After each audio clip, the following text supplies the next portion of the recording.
Bismillahirrahmanirrahim. Wargi-wargi Mang Dedi baraya-baraya ki Sunda, utamina kepada baraya ki Sunda mikaresep kana carita garapan simkuring. Alhamdulillah ayeuna baris di Bandungan dina carios Talaga Getih bagian anu ka 50 genepna. Sakumaha anu kantos di Bandungan dina hancan katunda bagian anu ka 55 na. Pedaran Mang Dedi kasapih wanci dina mangsa medarkeun kaayaan alam tibeurang di lembur Cibodas, khususna atuh ka Sigodeg, Katut Darja nya kitu di Gojin hadita teh keur ngabadamikeun malahan madarja kungsi ngadongengkeun naon rupa kajadian di imahna. Nyatana Darja didatangan ku jurig hulu puntung teh alonya. Kumaha atuh para pamirsa, lajeng nganunai caritanya langkung paos nama mangga urang sami-sami Bandungan ku sadayana.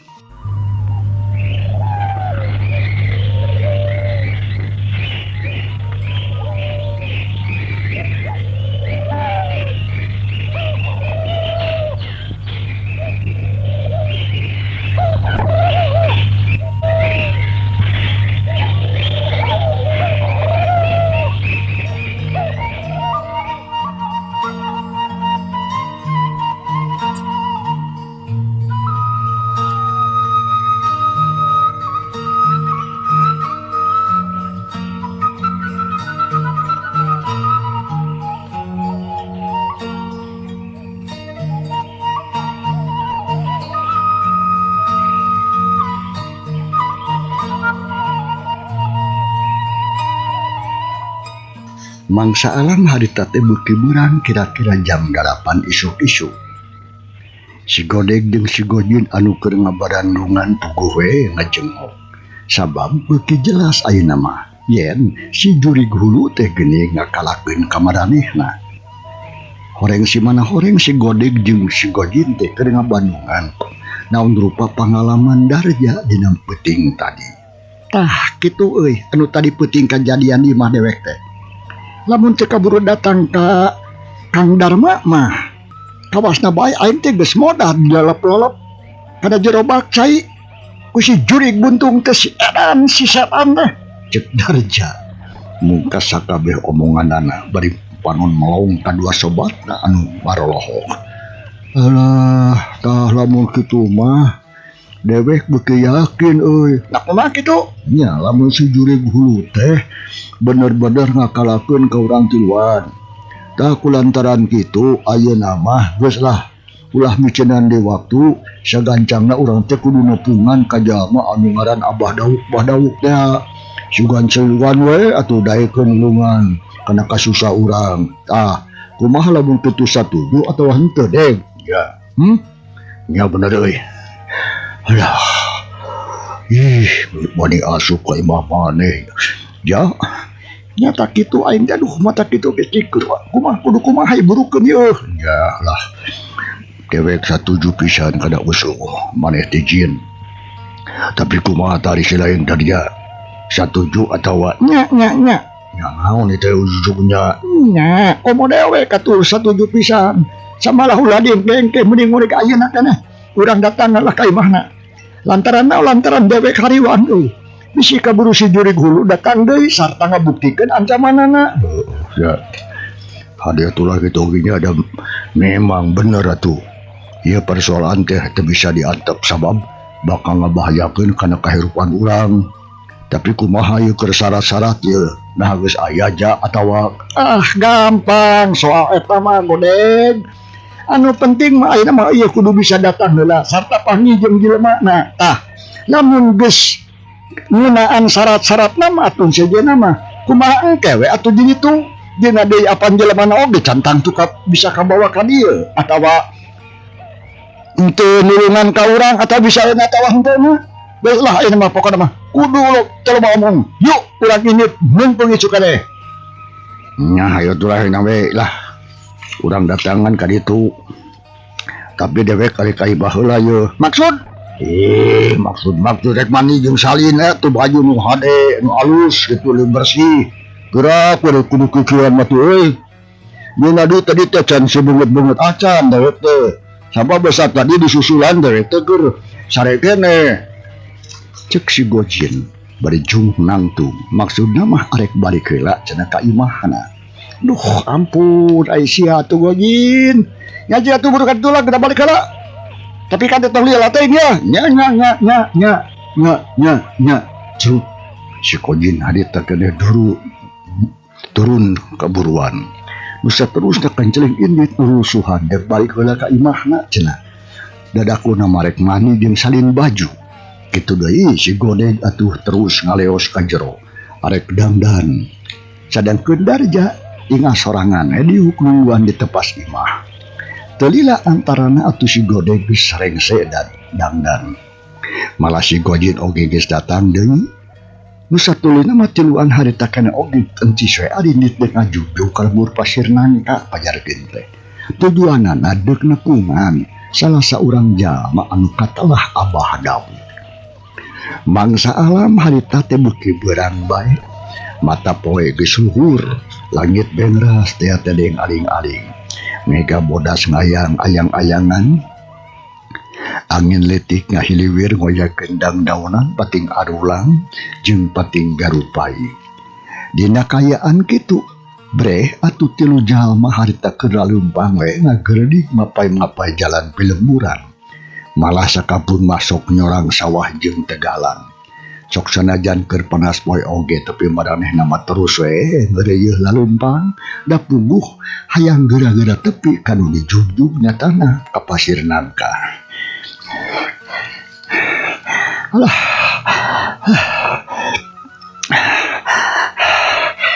Kumaha euy?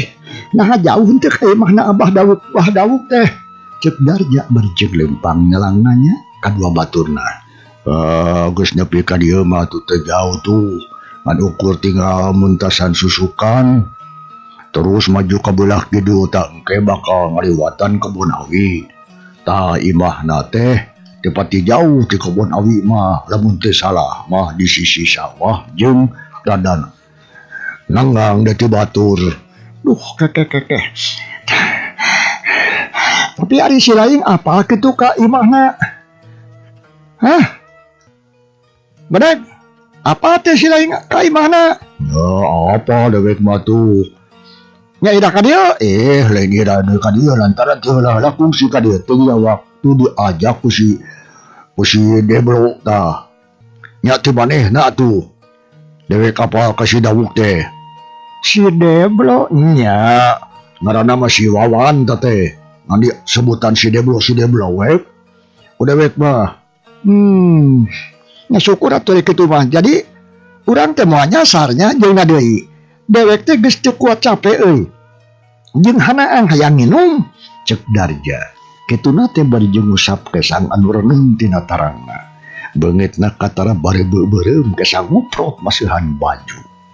Yalah, wayahna we atuh ja sing sahabat da moal da deui oge bakal topi atuh. Heeh lah. Geus atuh tong ngaromong wae lah. Ari hayang gancang tareh nepi mah. Yu burukeun lempangna yeuh. Cek si Gojin deh nyambung sarmusum ke kecapan si Godeg. Terus atuh lempang ngagedik ti heula dituturkeun ku batur-baturna.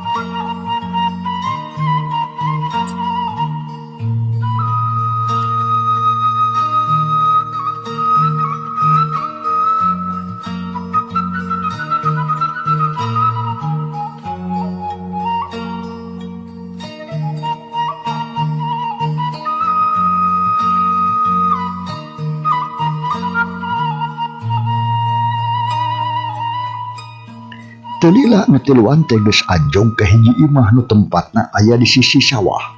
Pakaranganana kawilang lega jeung baresih.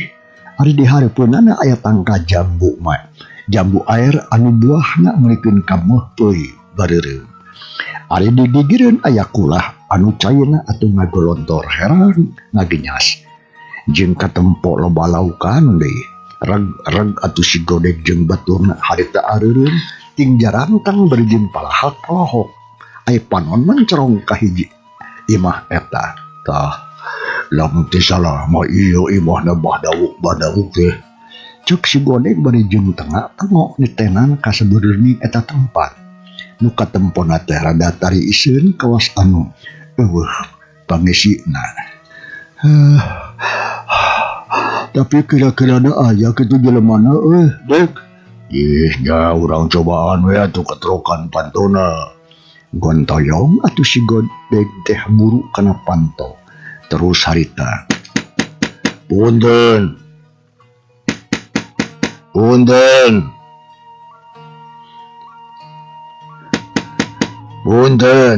Si Godeg atuh harita ngetrokan panto bari jeung pupuntenan sadengkeun Darja jeung si Gojin mah ngajaran tengkel buruan. Punten. Si Godeg uluk salamna teu selila ante jero imah kadenge aya sora jalma anu keur leumpang. Leumpangna dina palupuh. Selende jigana teh ngadeukeutan panto klotra kreket berai engam. Breh katempo aya salah saurang lalaki kolot. Nangtung di lawang panto awakna jangkung. Kahanapna atuh make calana pangsi hidung jeung baju kampret hidung. Make iklet barang bang semplak. Tapi isirahna mah botak meni herang. Bukan salamah-lamar acan kumis yang ngajenig bakplang sang gadulang. Ramuleugeun anu gede teh dipapaesan batu alicin ku gelang bahar. Eta teh anu katalah Abah Daud anu boga imah. Nya badang nempo kanu tiluan teh Bah Daud kadita malong beri jeung kerang-kerung. Sampurasun Abah, cek si Godeg bari jeung ngeuteung. Uluk salam bari jeung manggut tandaning hormat. Urang beus. Sahaja. Cek Bah Daud tumanya bari melong. Sorana kadenge tarik kawas aya simaan. Abdi imah Abah. Nya. Ari abdi teh saha dia? Si bener atuh ngajawab. Cek Abah Daud bari jeung mureleng ka si Godeg. Sanajan geus pernah panggih oge tapi da geus lila meureun geus poho deui lantaran geus kawilang geus lila pisan teu amprok deui jeung Abah Daud. Abdi Godeg Abah. Cek si Godeg ngabutna geun ngaranna bari nyarengeh. Bah Daud rada kerang-kerung tapi terus nyarengeh. Ayeuna mah jigana geus mimiti ingeteun. Ngaing inget deui nama. Lamun teu salah mah dia si Godeg. Baturna si baturan nu tiba teh nya. Eta meureun. Bah Daud tumanya bari jeung panon mencrong ka si Godeg. Tah kitu leres pisan Abah. Telepat Abah. Abdi teh baturna si Comro teh. Ya. Kamana bae atuh si laeng mending ngampang pisan teu ngajangkur ka dieu. Punten ya Abah duh, rumaos abdi teh joledar. Nyaho. Dia mah inget sote ka dieu jigana lamun parang boga pangabetu bae nya. Kakara inget ka aing. Leres pisan baduh. Ulah kirang hampuran we atuh Bah. Ngadenge omongan Abah Daud sarupa kitu. Si Godeg rada kudu mas kalemes eraeun. Lantaran memang sok inget soteh ka Bah Daud lamun parang aya pangabutuh we. Sumuhun baduh rumah sahapunten atuh abdi teh Abah. Nyaho bae teu nanaon. Dihampura bae dia ku ngaim. Tapi ari teh salah dia. Cek Bah Daud nunduk ka Darja. Jeung ka si Gojin anu teu tadi jarempe bae. Pok si Godeg harita. Eta mah rerencangan Bah. Tah anu ieu Darja tah lamun eta mah katalahna si Gojin. Nepangkeun Bah abdi teh pun Darja. Cek Darja bari terus munjungan ke Bah Daud diturutan ku si Gojin. Aku mah pun Gojin Bah. Jadi ngaran dia teh Darja jeung Gojin gitu tuh. Ngaras pisan Abah telepat. Ya. Lamun kitu mah ieu bae urang kajaru bae. Untuk ngejalan tong bajuduan panas di dieu mah teh. Yeuna deui ngada sase bae ngobrol ngabangusna itu. Cek Abah Dawuk ngajak asup ka jero imah. Lantaran di luar mah kaayana teh estuning keur meuceuna panas poe ereng-erengan. Da puguh harita teh geus nincakna wanci lohor. Terus sadarea arasup ka jero. Bukdek dariuk dina samak saheulai. Ari Bah Dawuk terus kebat ka tukang. Tapi telila geus balik deui berjeuna jingjing teko jeung cangkirna. Sor diasorkeun ka nu tiluan. Ari Abah Dawuk gek diuk sila nyang hareupan semahna. Kop kana dompet bako. Ngalinting daun kawung cegur seungeut. Diseungeut terus ngalepus udud katara beung anu salse pisan. Pok atuh Bah Dawuk harita. Sok. Gadinya negekeun nginum dia. Dan geus pasti hanang maraneh hayang nginum. Leres pisan baduh. Abi tuluan tisun hanaang pisan ye. Ya sok bae sia nginum bae dia. Si Abah Dawuk harita atoheun pedah cai ditarimakeun meureun. Si Godegap na teko terus cirlik ngucurkeun cai kana cangkir. Rewot nginum meningalaki. Kitu deui Darja jeung si Gojin nurutan da puguh sarua atuh keur hanaang. Malah ti corona oge asa garingeun. Ari Abah Dawuk nempokeunnya barejeng mesem sanggeus aya kana sawatara waktu pok Bah Dawuk harita. Ya, ayeuna mah gawasna geus asa dia. Siarna geus teu pati cabe teuing dia. Cing, sok geura omongkeun ka aing. Nah, ya kaperluan naon dia datang ka dieu, ha? Datang tua-tua ya tujuan matak jauh-jauh di jungjung anggang deteanggeun.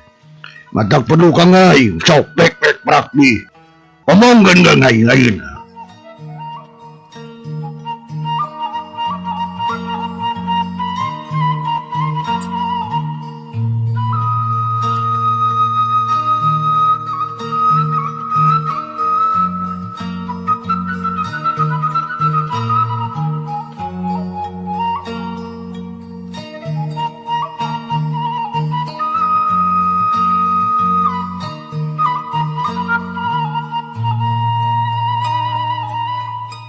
Cek Abah Dawuk bari panon sipit mengoong kanu tiluan. Sorot panon sieut lir ibarat panon heulang we. Estuning matak serab nandakeun yen eta jalma teh lain jalma sambarangan. Meunang padanya kitu Darja jeung baturna silireret. Kawas anu seditanya nah saha heula di antara manehna ruk ngajawab.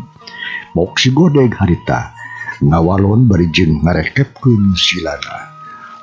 Kieu bah. Aduh, direwas. Kieu bah.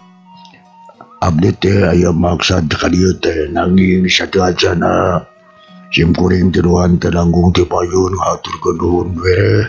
Parantos enggal ditampi enggal dipariksa ku pangresa mah. Margi leres pisan abdi tiluan teh ka dieu panggadongkap ka dieu teh sun. Bade aya kapariksa yogian anu kalintang penting da. Jadi aya kepentingan matak datang ka aing. Nya sok atuh ngada omongkeun bae ku dia. Nah naon keperluan aranjeun. Sabab aing mah teu geus hayang geuranya bae kana maksud si aing. Oh kieu Abah mengaku abdi bade didugikeun ka sarira. Ya syukur sok. Baramat si Godeg ngomongkeun keperluan maranehna. Pangna jauh-jauh di jungjung anggang di teang ka Bah Dawuk teh. Anu maksudna mah harek menta pangjagakeun tina gangguan jurig hudu jeung jurig buntung. Nu akhir-akhir ayeuna ngaganggu bae kana katentreman hirup maranehna. Tapi si Godeg manehna teu wani terus terang pikeun ngomongkeun kana kasantukang nama da puguh kalakuan maranehna tiluan sieun kabongkar. Jadi anu ditepikeun teh ngan ukur saperluna we kaperluanana we wungkul. Ari Bah Dawuk atuh harita merikeun kang tanget ngabandungan. Samalah sakapung mah katemposok rada kerangkerung, da puguh rada heran kana lakon anu didongikeun ku si Godeg. Tah, kitu Abah pangna dongkap ka dieu teh. Nyangakeun kapriyogian abdi tadi. Ya, taya sanes bade nyuhungkeun senjata pitulung we ti saira Abah. Sangkan dipangjagakeun tina naon rupi gangguan si Juri Gudu jeung si Juri Gudu buntung. Ayeuna teh ngaganggu bae tah kitu Abah. Jadi ayeuna teh dia tuan rek digaranggu ku eta Joy. Tapi nah jureg gimana maka teu bisa kitu eta. Sumuhun Bah, subodaun. Nya duka teuing atuh Bah. Abdi oge teh terang ari ti mana datang namanya. Manawa sareng manawi we tiasa kauding aku saudara Abah. Cek si Godeg, sok sanajan manehna geus boga sangkaan lamun si Juri Gudu anu ayeuna ngaganggu teh tayalian teh jurigna Utari. Tapi can bisa mastikeun deui. Sabab naon sabab eta mangan saukur karek sangkaan. Ngadenge omongan si Godeg gitu pok harita Abah dawuh. Kedunya bae-bae lah urang edikan bae ngaing. Ngajureg gimana cenah eta? Meriasa kabina-bina teuing. Cek Abah dawuh bari cungangtung. Terus buru ka dapur. Tadila geus balik deui bari jeung bawa baskom leutik isi ku Cai Herang. Geuk Bah dawuh teh diuk di tempat anu tadi. Ari baskom sok dituna hareupeunana. Reup atuh panonna Bah dawuh teh peureum bari jeung kegerenyuman. Jigana mah mapatkeun ajianana, jeum kaayaan teh jadi simpe. Keur saheulaanan mah atuh eueuh sora anu kadenge. Bah dawuh keur husu jajampean. Disaksian ku Darja jeung dua baturna. Sanggeus saralila atuh brai Bah dawuh beuntak harita teh. Ret kana Cai Herang anu aya dina baskom. Terus ditetenan ku manehna kalawan apik jeung taliti. Ret deui atuh ka si Godeg jeung baturna. Bah dawuh ngeutup seukeut kana beunggeut anu tiluan. Terus atuh ngurumenghap tarik napas panjang. Samalah bari jeung gogodeg sagarupa. Nampa parepolahan sarupa kitu Darja jeung baturna jadi tegenah rasa. Duh, kumaha tuh Bah? Nah kinten-kinten aya gambaran naon anu katingal ku salira dina lebacai eta? Cek Darja nyanyahwana nanya ka Bah dawuh. Lantaran ngarasa penasaran hayang geura nyaho cenah. Malah disambung omongan Darja teh ku si Godeg. Leus pisan Bah. Nah naon nu katingal ku salira Abah teh? Cek si Godeg harita. Hampir sarua nanya kitu ka Bah dawuh. Hayang nyaho. Ngadenge pananya tina duaan kitu. Bah dawuh panonna mureleng ka Darja jeung ka baturna.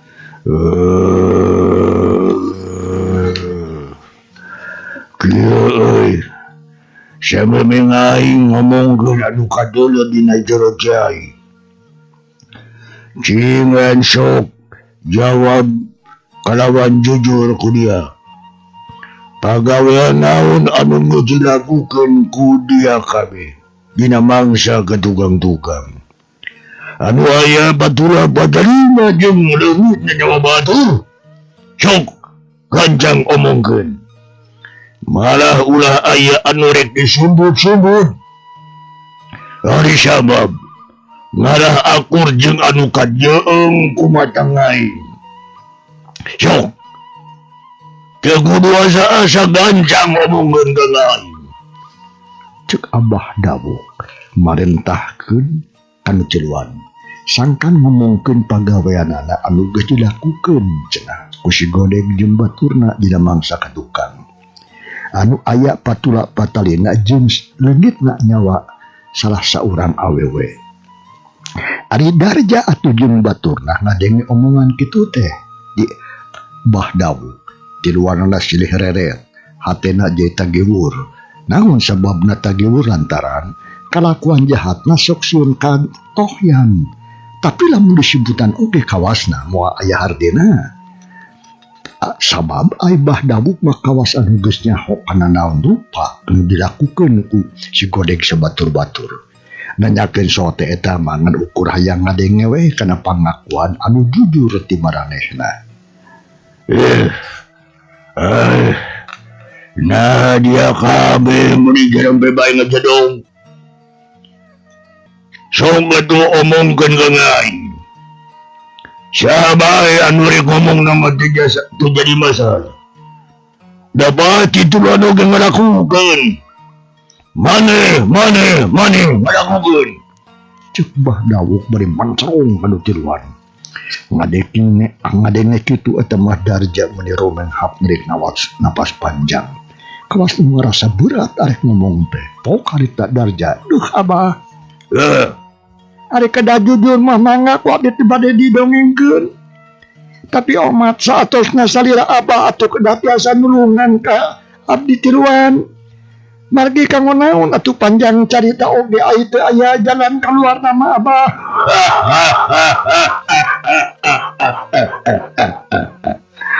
Iya.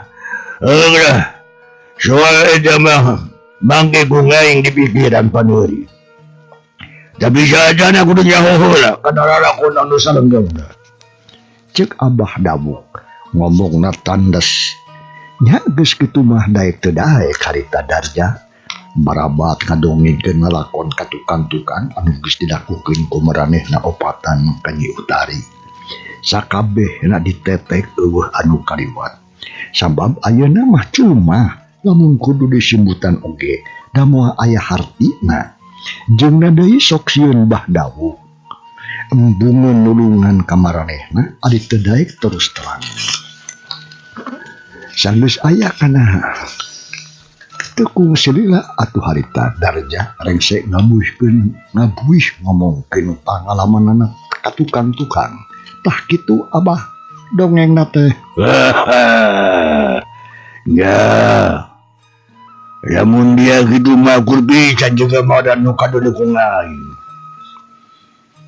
Abah abdi teh hoyong jelas ieu teh. Nah jurig hulu anu ayeuna teh geus ngaganggu kana katentraman abdi tiluan teh. Nah aya hubunganna sareng Nyi Utari nu ku abdi dibinasa. Cek Darja harita bari nutup atuh ka Bahdawuk. Dengekeun ku dia sia sangadan deh. Abdi mah Darja. Nya lamun kudu ku ngaing dijelaskeun mah. Laingan seukur aya hubungan tapi anu ayeuna jadi jurig hulu jeung jurig buntung teh. Tayalian iwal ti arwah Nyi Utari anu penasaran. Lantaran mautna kapaksa jadi marakayangan sarta teu bisa mulang ka alam anu sabenerna. Ari sabab jiwana tetentrem jadi kasasar lampah. Siamarah manehna geus kedah sumpah. Yang hirup di alam mana bae oge. Kekeh peteukeun moal bisa tentrem lamun can laksana malas pati ka jalma-jalma anu geus deleka ka manehna. Malah geus aya dua nyawa nu jadi korban. Anu sarua namahan pati ditaragan waina jadi tempat pademukanana gitu toh. Cek pamikeun ngaing. Kitu omongan Bahdawuk. Ngomongna dari apisan sarta dibandungan ku Darja jeung baturna anu duaan. Puguh we tiluanana ge ngarenja geuwas. Malah katara beungeutna meni pias koneas ari sabab ngarasa reuwas sieun jeung keung melang jeung hariwang. Lantaran mangsa cakap waktu cukup cak para pamirsa ieu carita urang tunda heula. Kumaha atuh lajenganana insyaallah madedi baris maluluh kapayuna dina bagian anu ke-57. Hatur nuhun kumarupi perhatosanana mujeng kantun kasadayana. Wassalamualaikum warahmatullahi wabarakatuh.